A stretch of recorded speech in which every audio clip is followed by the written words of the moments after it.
One teacher's laugh nearly crushed a kid's pride, but the truth walked in wearing a NASA badge. You ever have a moment that just hangs in the air like a bad smell? Something said that instantly shifts the energy in a room? That's exactly what happened at Prescott Elementary, right there in Ms. Worthington's third grade classroom in Chandler, Arizona. It was career week. One of those annual things where kids sit cross-legged on a reading rug while parents parade in, holding up props like stethoscopes, hard hats, or laptops. Some kids beamed with pride, others shrank into themselves. But everyone looked forward to it. It broke the rhythm of spelling tests and times tables. 8-year-old Jalen Brooks was practically bouncing in his seat that morning. Small for his age, but sharp as a tack, he had this wide-eyed way of talking, like every word mattered. And today, every word did.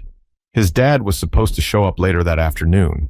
So when Mr. Denton asked the class to go around and share what their parents did for work, Jalen sat up straight, like he'd been rehearsing for days.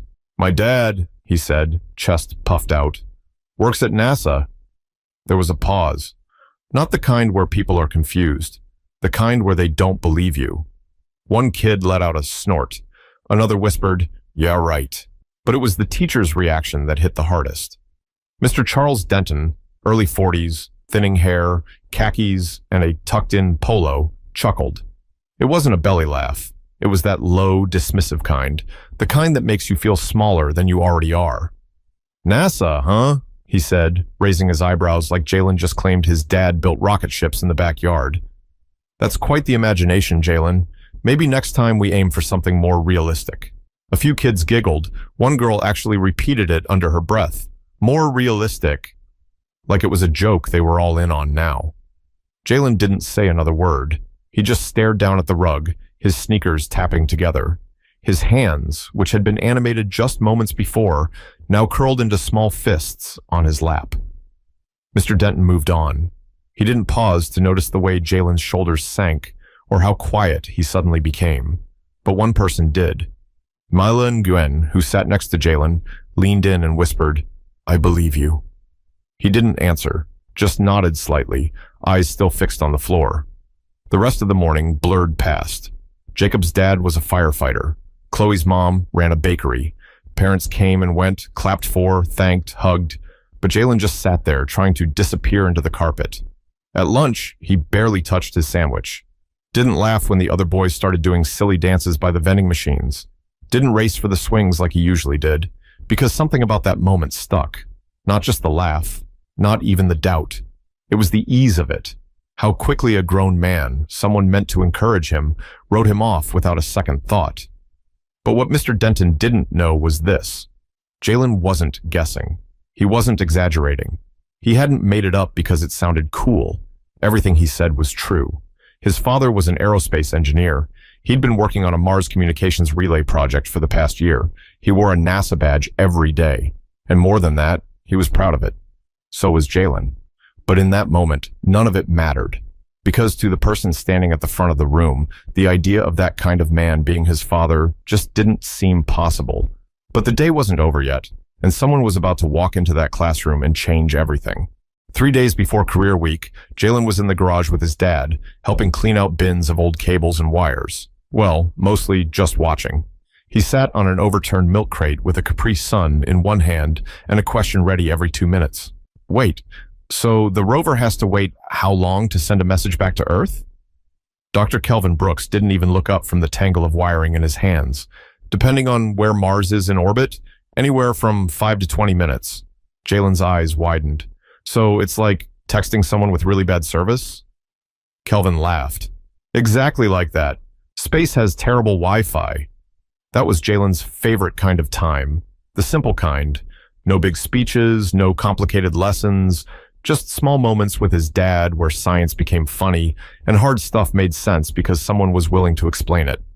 Dr. Brooks was the kind of man who could make a room pause just by walking in, but at home he was soft-spoken. His hands were always either typing, holding a tool, or resting on Jalen's shoulders. His work was intense, wires, systems, equations, but when it came to his son, he made sure to break it all down so even a third grader could feel smart. At bedtime that same night, Jalen brought one of the NASA folders from his dad's desk into his room. He laid it on the bed like it was treasure. "Can I show them this at school?" he asked. Kelvin looked at the folder. "I don't think I'm allowed to bring classified stuff into show and tell, buddy." "Not even one little page?" Kelvin sat down beside him. "You don't need the folder. All you need is your voice. Just tell them what I do. And tell them you're proud." Jalen hesitated. "What if they don't believe me?" Kelvin leaned back on one elbow. "Then that's their problem, not yours." "But what if they laugh?" Kelvin paused. He wasn't one for sugarcoating. He knew what the world could be like, especially for boys who looked like his son. "If they laugh," he said, "you keep your head up and remember that the truth don't need applause. It just needs to be said." Jalen nodded slowly. He didn't fully get it, but he trusted it. That night, he wrote down everything he wanted to say during career week.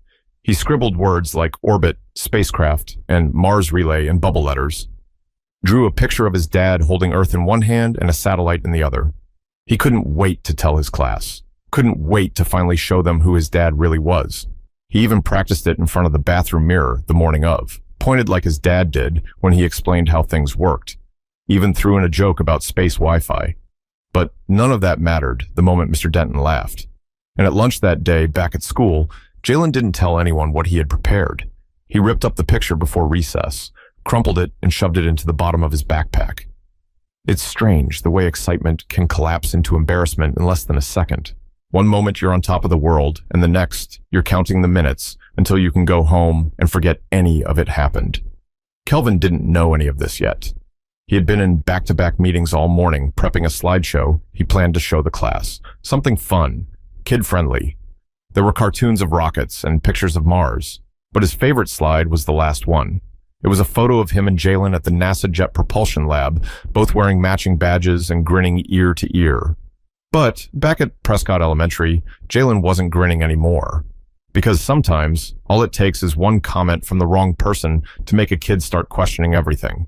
The rest of the day dragged. After lunch, Mr. Denton tried to slip back into his usual rhythm, like nothing awkward had happened earlier. He went through spelling words, reviewed math problems. But every now and then, he glanced at Jalen, and Jalen never looked back. Jalen wasn't pouting. He wasn't crying. He just went quiet in a way that didn't belong to someone his age, like something in him had shut off for the day. Mila noticed.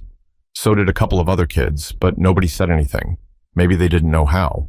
Career presentations were scheduled for the last hour of the day. So as 1:30 rolled around, Mr. Denton started lining the desks up in rows, moving the whiteboard easel to the front. The parents would wait outside the classroom and be called in one by one. Jalen watched the clock more than he watched the presentations. First came Chloe's mom, who brought in cupcakes and handed out little cookie-shaped business cards from her bakery. Then Thomas's uncle, a mechanic, showed up with a tire pressure gauge and passed it around the room like it was treasure. Kids clapped, laughed, asked questions, and all Jalen could do was sit in his seat, palms sweaty, knees bouncing, hoping, begging, praying that his dad didn't get stuck in traffic, or forget, or cancel. Because if Mr. Denton saw him walk in wearing a real NASA badge, maybe he'd finally understand. But underneath all that hope was doubt. That ugly kind that doesn't ask questions. It just whispers things that hurt. What if he doesn't show up? What if Mr. Denton was right? What if my dad's not who I think he is? Jalen shook his head like he could knock the thoughts loose. Meanwhile, Mr. Denton stood near the door, clipboard in hand, occasionally stepping out to wave in the next parent. He was in his element again, smiling, leading, cracking safe little jokes. But something about him had shifted. When he called on other kids, he glanced at Jalen once or twice. His jaw worked like he had something he wanted to say, but the words kept catching somewhere behind his teeth. Maybe he knew he had gone too far. Maybe it hit him when he saw how flat Jalen went after that comment. But he didn't apologize. Not then. Instead, he just kept the show rolling. 15 minutes left. 4 parents to go. Jalen checked the door every few seconds now, waiting to see his dad's silhouette. The tie, the suit jacket, the slow, steady walk. He imagined it like a movie in his head, only now he wasn't so sure how it would end. "All right," Mr. Denton said, glancing at his list. "Up next, we have..." He stopped mid-sentence, because the door had already opened, and there he was, Dr. Kelvin Brooks stepped into the room in a navy blue blazer, white shirt, slacks, and that familiar NASA badge clipped just below his breast pocket. His hair was trimmed close, peppered at the temples. His eyes scanned the room once, then landed on his son. Jalen sat up so fast his chair made a noise against the tile. His mouth opened, but no sound came out. Kelvin gave a slight nod. No big smiles yet, just a calm, steady presence. "Hello," he said, loud enough for everyone to hear. "I'm Dr. Brooks. I design spacecraft." And just like that, the room froze. Not with laughter, not with confusion, with realization. But one person in that room wasn't ready to process what just happened, and he was standing at the front, holding a clipboard he suddenly didn't want anymore. When Kelvin walked in, the room didn't explode into applause or gasps. No one said a word. That silence, though, it was loud. He didn't need to bring props or flashy visuals. Just his voice, his presence, his badge. The fact that he existed in a space where most of those kids, and definitely Mr. Denton, didn't expect him to be. Mr. Denton blinked, lips parting slightly like he was about to speak but couldn't land on how. Jalen was still staring, eyes wide, like he couldn't believe what he was seeing. And truth be told, part of him had started to believe his dad wouldn't come. Not because he thought his dad didn't care, but because when somebody important doubts you, it messes with your head, especially when you're a kid. But Kelvin had shown up. Not just on time, he'd been early, waiting just outside the door. He had heard every word from the hallway. He walked to the front of the classroom slowly, like he wasn't in a rush to prove anything. He looked over at Mr. Denton and gave him a polite nod, cool and measured. Then he turned to the class. "So," he said, "you guys learning about jobs today?" One kid raised his hand and asked, "Do you fly rockets?" Kelvin chuckled. "Not quite. I help build the systems that allow rockets to talk to us after they leave Earth. Think of it like this. Spacecraft need phones, and we build the phones." Another hand shot up. "Like space iPhones?" Kelvin grinned. "Sure, but with really bad reception." That got a laugh. Even Jalen smiled.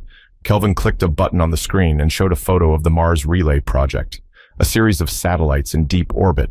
Another photo showed him in front of a large control panel. "What you're looking at," he explained, "is part of how we stay connected to robots on another planet. We make sure they can call home." One by one, the kids leaned in, all except Mr. Denton, who stood off to the side, quiet for once. His eyes darted from the screen to Kelvin and then to Jalen, who now sat taller than he had all day. Kelvin didn't make it personal. He didn't say anything about what happened earlier.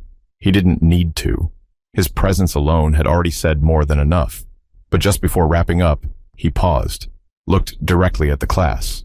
"By the way," he said, his voice calm, "I heard someone earlier say that working at NASA might be unrealistic." He let the word hang in the air just long enough. He turned to Jalen. "Well," he continued, "I guess some people have a different definition of realistic." And then, finally, he smiled. Jalen beamed. For the first time all day, his fists unclenched. He looked around and noticed the shift. The smirks from earlier were gone. Now there were wide eyes, nods, maybe even a few sparks of admiration. Even Mila whispered, "Told you so." Mr. Denton cleared his throat. "Thank you, Dr. Brooks. That was informative." Kelvin gave a short nod, then glanced at the clock. "I've got to head back. Mars doesn't like to be kept waiting." A couple of kids laughed again. As he walked past Mr. Denton toward the door, he stopped for half a second. "I hope your students always feel heard," he said softly, "especially the ones who dream big." And with that, he was gone. But the tension he left behind, that stayed. And now, it was up to Mr. Denton to figure out what to do with it. Mr. Denton stood frozen for a full beat after Dr. Brooks walked out. One hand on his clipboard, the other dangling by his side like he wasn't sure where to put it anymore. He turned back to the class, but the usual control he had over the room was gone. The kids weren't looking at him, they were looking at Jalen. And Jalen? He was glowing, not in a loud or smug way. Just sitting quietly, shoulders relaxed, chin up, like someone who had finally been seen the way he deserved to be. "All right," Mr. Denton said, voice a little thinner than before. "Let's thank Dr. Brooks for coming." A few kids clapped. Mila led it. Some followed. Mr. Denton tried to move on like normal, but the balance had shifted. He started to introduce the next parent, but there was a hesitation in his tone, like he knew anything said now would fall flat. No one was paying attention to tire gauges or bakery cupcakes anymore.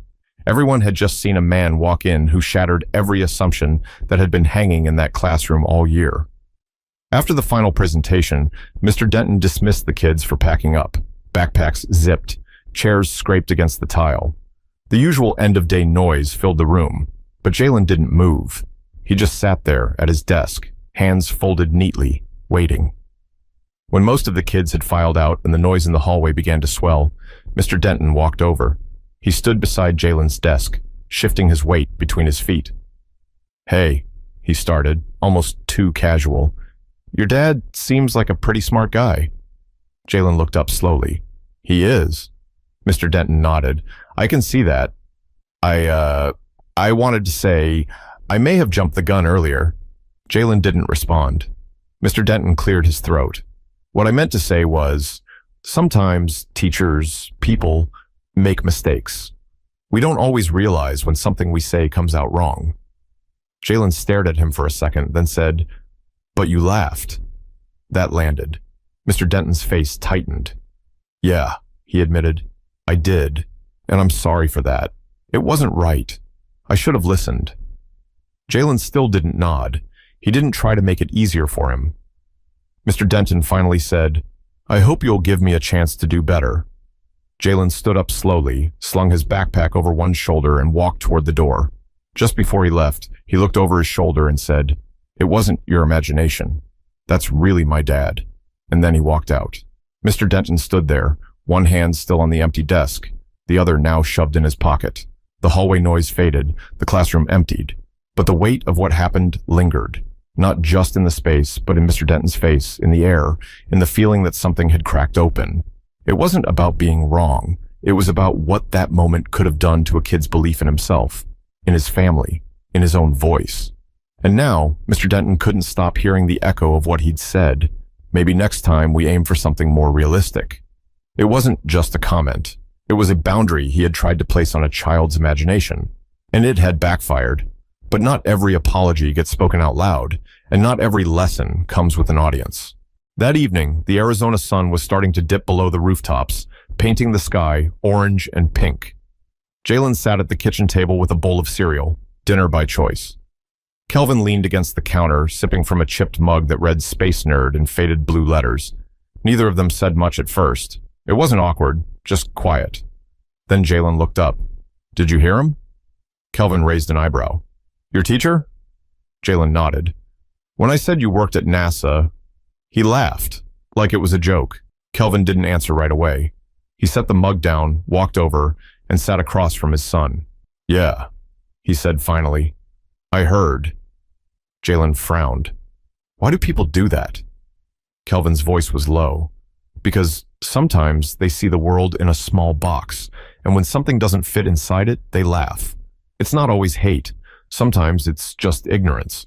But either way, it's not your job to shrink for them." Jalen stirred his cereal slowly. "I didn't feel smart anymore." Kelvin leaned in, serious now. "Don't let someone else's doubt erase your truth. You know who you are. You know who I am. That's what matters." Jalen nodded just a little. "And you did good today," Kelvin added. "You told the truth. You held your ground. That's brave." Jalen gave a small smile. The next morning at school, something was different. Kids who had laughed the day before suddenly wanted to sit next to him. One even asked if his dad had ever met an astronaut. Another asked if Jalen could bring one of his dad's space tools to class. He didn't brag, didn't puff up, just answered simply and kept it moving. Mila walked beside him at recess and said, "They believe you now." Jalen shrugged. "They didn't have to." Mila grinned. "Still nice, though." In the staff lounge, Mr. Denton sat alone for a while before dropping a note into Jalen's cubby. Not typed, not formal, just a folded-up sheet of paper. Jalen found it after lunch. It read, "Jalen, I was wrong. You shouldn't have had to prove anything to us. Keep dreaming big. Mr. Denton." Jalen didn't smile, didn't read it twice. He folded it back up, slipped it into his backpack, and zipped it quietly. He hadn't needed the apology, but maybe someone else needed to write it. That afternoon, as the final bell rang, Jalen walked out with his head high, not because of what the class thought now, but because of what never changed. His dad had shown up. He was an engineer, and most important of all, he had told the truth, even when no one believed him. And somewhere inside that classroom, a teacher had been reminded of a lesson he'd forgotten along the way, that kids carry dreams bigger than most adults' expectations, and when we dismiss those dreams, we don't just shrink their imagination, we shrink their voice. Jalen's stayed loud and clear and real, because the truth doesn't need permission. It just needs someone brave enough to say it out loud. If you've ever been doubted, overlooked, or told to be more realistic, remember this: other people's limits don't define your path. Keep showing up. Keep speaking your truth. And if you're ever in the position to believe in someone when nobody else will, do it. You might just change everything.